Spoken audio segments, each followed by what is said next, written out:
All rights reserved. We reserve all rights.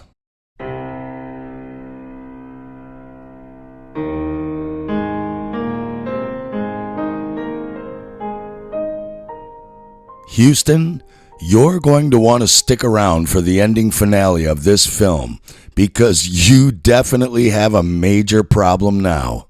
But first, one last time for those still not getting it, there is Vernadsky Base right there on the sea level. See the water? There is Rothera Station right there on the sea level. See the water? No altitude difference between them to affect any sunrise or sunset times. It's called sea level because water doesn't magically curve around balls. Like everywhere else on Earth, the sun rises in the east and sets in the west in Antarctica. It's no different for these two bases on the alleged Antarctic Peninsula. The globe model says that is because these two bases are spinning from west to east towards the sun. So the sun would have to rise first at the most easterly base, Vernadsky first, and the most westernly base, Rothera, second that morning. And then later that afternoon, the solar noon, where the sun is closest to each base on the Tropic of Capricorn, would also have to be closest to the most easterly base, Vernadsky first, and then the most westernly base, Rothera second. Pretty simple. The flat Earth model says both bases are sitting still and the sun is coming towards them around its tropic latitude rotation from the east to the west, but still has to reach the most easterly base, Vernadsky, first in the morning, then the most westernly base, Rothera, second, just the same as the globe model.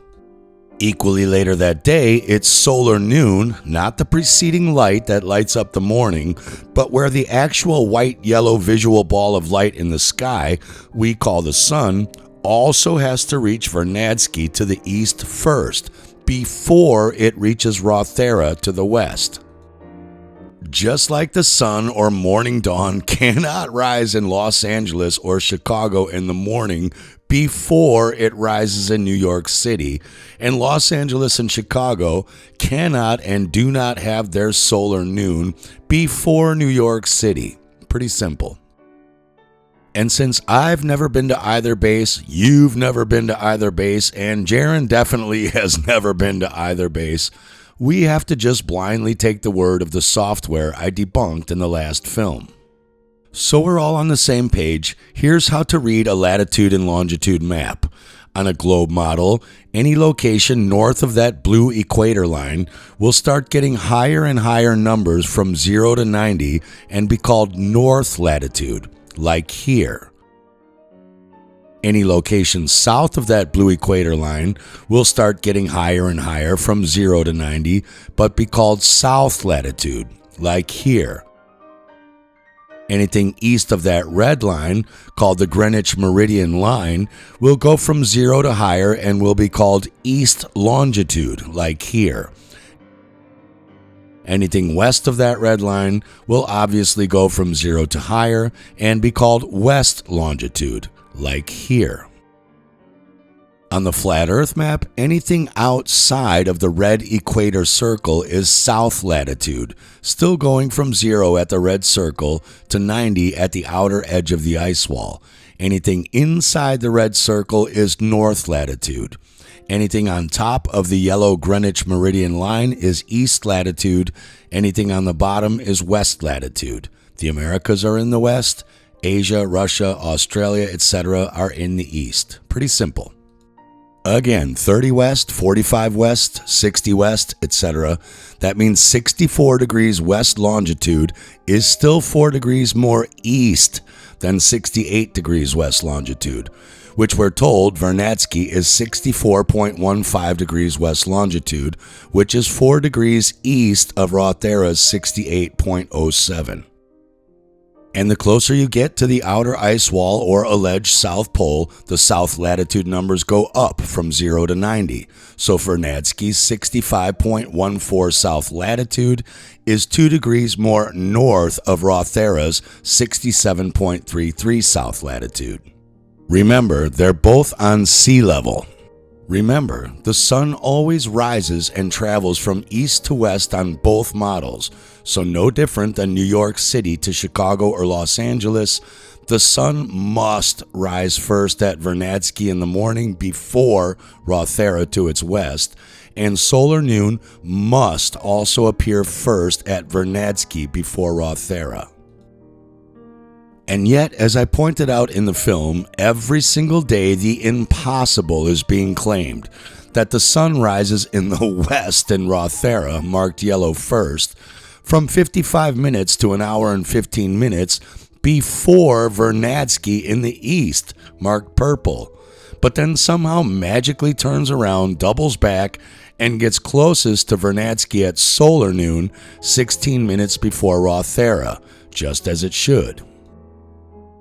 If you believe the sun can rise in Los Angeles or Chicago in the west before New York City in the east, I'm sure some scammers have a luxury condo to sell you in the Florida Everglades.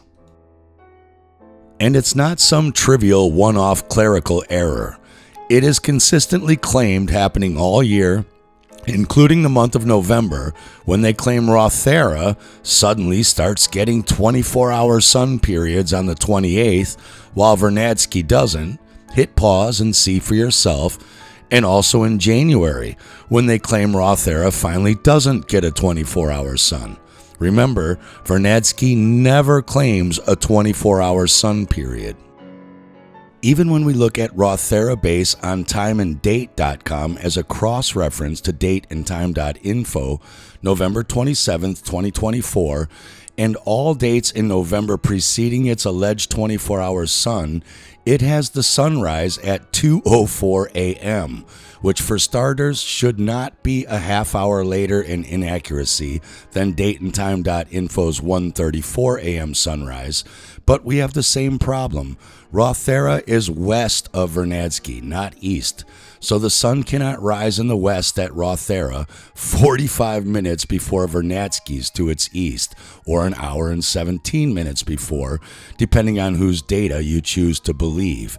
And yet, they get their solar noontime at 1:20 in the afternoon, the exact same as date and time for Rothera, and 16 minutes after Vernadsky in the east. The sun does not come up in the west first and then double back in the afternoon to be closest to the base in the east first, as it should. Nor does a 16-minute solar noon gap turn into a 45-minute to hour and 15-minute sunrise time difference, as I'll show you why. And the same happens again in January on the 14th, the date both sites at least finally agree Rothera allegedly leaves its alleged 24-hour sun period.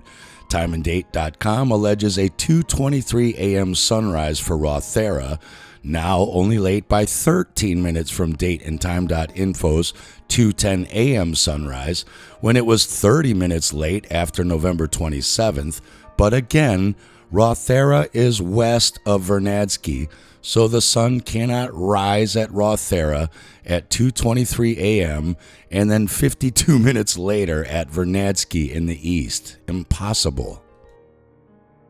Once again, timeanddate.com lists solar noon for Rothera at 1:41 in the afternoon, identical with dateandtime.info, 15 minutes later than Vernadsky to the east, as it should, and again, the sun does not come up in the west first and then double back in the afternoon to be closest to the base in the east, as it should.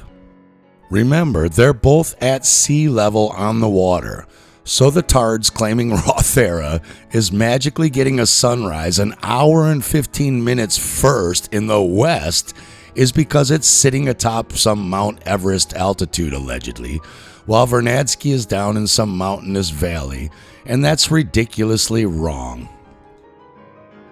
No, Steve, the globe Earth's alleged 23-degree winter tilt towards the sun actually makes Rothera closer to the sun in the morning, getting its sunrise 50 minutes to an hour and 15 minutes earlier.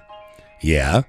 Then why does it magically flip back every day and make Vernadsky closer to the sun again at solar noon? you can't have your cake and eat it too. Nowhere else on Earth at any time of year does this alleged changing tilt angle make the sun rise in the west before the east. Nowhere. And even the ridiculous globe model is only claiming a 23-degree tilt towards the sun in November through January, not the 70 to 90 degrees tilt needed for the sun to even rise at Rothera to the southwest in the morning before Vernadsky. Again, from the film, if the sun is the source of the sunlight that we call sunrise and daytime, and the alleged rotation of the globe from west to east is what's causing both the speed of that sunlight to move across the earth and the visual light in the sky we call the sun to move across the earth from our perspective, then both have to move at the exact same speed of that alleged rotation, since the alleged rotation determines the speed of both, which is the same. The light in the sky from our perspective, called solar noon, cannot take 16 minutes to get east to west from Vernadsky to Rothera due to alleged rotational speed of the Earth, and yet magically have its light rise at Rothera first in the west, let alone an hour and 15 minutes beforehand. It is a fact that in the months of November through January, the sun is traversing east to west across the Tropic of Capricorn every day, just inside or above the tropic for November, right on the tropic for December, and just inside again for January. Never any further south in latitude. That is why all of those places and countries on that Tropic of Capricorn are having their summer and hottest and longest days of the year. So that sun's light has to reach and rise in the morning at Vernadsky first, since it is allegedly both north and east of Rothera, and only 16 minutes and a minute or two for latitude adjustment before Rothera, just like their alleged solar noon times, not an hour and 15 minutes after Rothera in the morning. That is impossible. While there's no way to even possibly rectify that, the closest you could even come is if the sun started moving along this path instead of the Tropic of Capricorn, meaning the Earth would have to flip to 70 to 90 degrees, and Australia, New Zealand, and the southern tip of Africa would now be at the North Pole, frozen in the dead of winter, instead of having their hot summer months. By the way, some people have rightly suggested that bases' altitude differences might be a factor for these wildly different alleged periods of 24-hour sun days, as well as the wildly off day lengths for these bases in the same latitude. Remember, what happens in latitude stays in latitude. So bases on the exact same alleged latitude ring or very close to each other in latitude must have the exact same or nearly exact same length of alleged 24-hour sun days in a row, starting and stopping on the exact same dates as each other. And even though their sunrise, sunset, and solar noon times must vary from each other, since they aren't right next to each other, their day lengths on the dates they at least agree there is no more alleged 24-hour sun must be exactly or nearly exactly the same as each other. It cannot be any other way on the globe. And as we see, Rothera on the far left shares identical latitude to Mawson Base and nearly identical latitude to Molodesnaya, Casey Base, and Myres Base.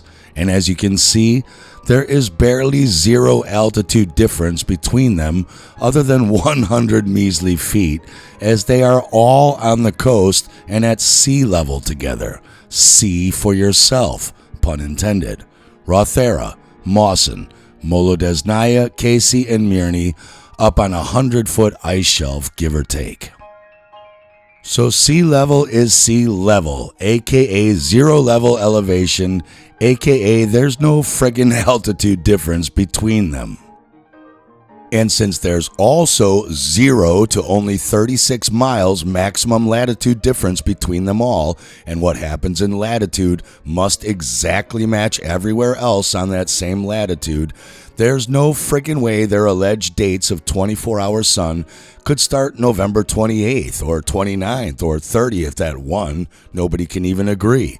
Then November 28th or maybe 30th, but not the 29th at another base with identical latitude.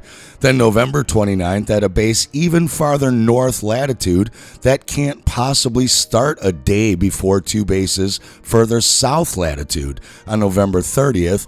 And then the next one start 5 days later on December 5th, and the next one December 7th, or is it 10th, 12 days later than Rothera on the same latitude? And when does this alleged 24-hour sun period end for 5 identical or nearly identical latitude bases? January 3rd, 5th, 7th, 11th, 12th, 13th, 14th? That's a 3-day discrepancy for 2 identical latitude bases, Rothera and Mawson, and an 11-day difference total for bases less than 30 miles latitude difference from those two, all on sea level. And again, their day lengths cannot be off from each other by an hour and a half or 2 hours in worst cases, or even 10 to 15 minutes for Rothera and Mawson on identical latitude and sea level. What happens to one base in latitude must exactly happen to other bases on the same latitude circle. Day lengths, start and stop days of alleged 24-hour sun, all of it. Not this. But here's where this gets really interesting. Let's look at these bases on the Gleason flat Earth map, as there are a lot of people parroting the same orchestrated narrative that the final experiment disproves the Gleason map. I beg to differ.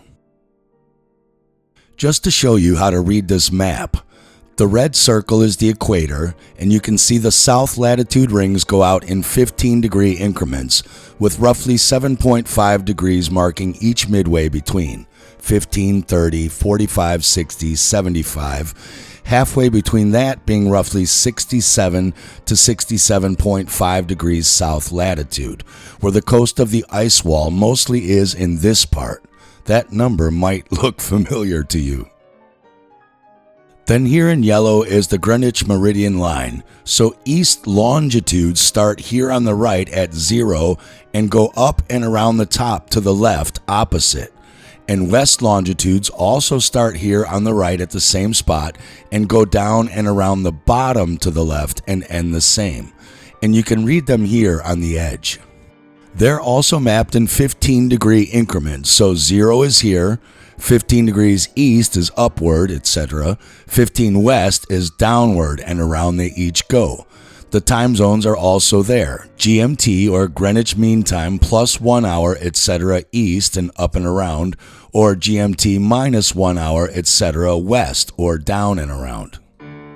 British-owned Rothera base claims to be at 67.33 south latitude and 68.07 west longitude, so down on the map. Remember, that blue ring is 60 south, that black ring is 75 south, there's 60 west, so they are half longitude marker further between that and 75, right where they are supposed to and claim to be, on the inside of that little island jetting out.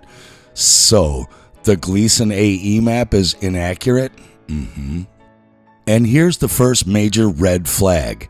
Here they are in UTC minus 4 hours time zone, yet websites claim them to be in UTC minus 3, because that fits better with what I call UBT, Universal Bullshit Time, because all of these bases in red are in UTC minus 3, and so Rothera has to be as well on the globe model, since time zones fan out like this on a globe, because on the flat earth map, those bases in red are here in UTC minus 3.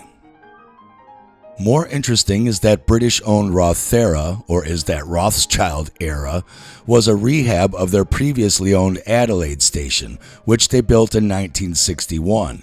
And up until 5 years later in 1966, they still controlled the British colony of Guyana for resource exploitation, which just happens to be right there above Rothera and nowhere near Great Britain.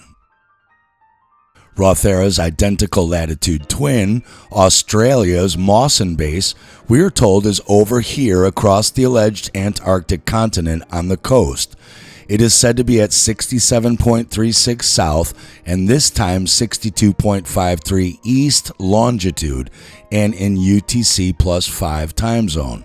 Sure enough, there it is. Not in the water or miles in on the ice wall, but right there on the coast where it should be. Remember, that's 60, that's 75, 67.5 is right in the middle, and just happens to be pretty close to Australia. Whose other base on the list, Casey Station, just happens to be even closer, right next to it as well, said to be at 66.16 south latitude and 110.31 east longitude in the UTC plus 8 time zone. But of course, 66.16 south latitude is about 30 miles more north or out into the ocean than Mawson's 67.33 south, unless the ice wall happened to just jet out further exactly there for some reason, which it does. 60, 75, 67.5, and 66.16, right where they tell us it should be. Not bad for an allegedly debunked AE map. Even nailed the plus 8 UTC time zone again. Of course, just like Australia's Casey base, Russia's Myres base would also have to be on some weird peninsula sticking off the ice wall, because at only 66.33 south latitude, it too should be about 30 miles short or north into the ocean from the normal ice wall coast at 67.3 to 67.5 south latitude, where Rothera and Mawson sit. We're told Myres is at UTC plus 7 time zone at 66.33 south latitude and 93.0 east longitude. And would you look at that? What are the bleeping odds that Gleason nailed it again? And also pretty convenient to get to from Russia, as is Russia's other base, Molodezhnaya Station, which we're told is here. And since, like Rothera and Mawson, Molodezhnaya is on that ice wall coastal sweet spot zone of 67.33 to 67.5 south latitude, itself at 67.39 south latitude and 45.5 east longitude, we'd expect not to see any obtrusion jetting out. Nailed it again. Even when we look at things like New Zealand's Scott Base and America's McMurdo Station, literally right next to each other, we're told they're on this little bump jetting out of this inlet or bay. Suspiciously, Google Earth satelloons have great details here, but then all of this is worse graphics than the first Atari games. Why don't they have details for that? We are told they are at 77.50.5 south latitude and 166.4 and 166.45 east longitude in time zone UTC plus 13, or here. But on the Gleason map, there is no plus 13 time zone, or at least didn't used to be. They are closer to the middle of plus 11 and plus 12. But once again, the Gleason AE map has nailed it. Remember, that's 60 south latitude, that's 75 south, and there they are at exactly 77.50.5 south latitude and 166 east longitude, right next to 165, right on a little peninsula with a giant bay inlet there, just like this bullshit. And just like all of the others, New Zealand's Scott Base is conveniently located right next to New Zealand, and America's McMurdo Base is a straight shot from Hawaii. What a coincidence. If that joke of a final experiment claims it debunks the Gleason AE Flat Earth map, then tell me, why is it that all of these bases perfectly fit on the flat Earth map in the exact locations and most perfect places for convenience. We notice immediately on the globe model that the alleged vertical longitude lines in yellow get closer together in distance from each other as they get further south towards the alleged Antarctic continent, while on the Gleason map in blue, they get wider apart from each other in distance as they get out towards the ice wall. Could this be another smoking gun and the reason why the sunrise and sunset times examined in part 1 were so wildly and impossibly off from each other, taking way too long for the sun to travel between bases allegedly so close to each other in longitude on the Google Earth software, built hodgepodge around the globe model latitude distances? Because these bases really are much farther apart from each other than they claim along the ice wall's wider latitude distances, so it really does take the sun an hour to get between them as it laps around or just inside the Tropic of Capricorn. Now we can map the rest of the bases on the Gleason map and double check that, as the sun takes 24 hours to make the lap each day, so we can divide that by the 24 1-hour sun zones on the Gleason map and see if these bases make more sense after we plot out their locations there. Even better, we can then take all of these bases claiming they are having 4 to 12 days more of alleged 24-hour sun than a base just 60 miles north of it in latitude and go equidistant the other way in the summer when the sun is traveling on or just south of the Tropic of Cancer and see if those places are having 4 to 12 days more of their provable 24-hour summer sun, like Lapland, than a place just 60 miles south of it in latitude, as it must on the globe model. Stay tuned for part 3.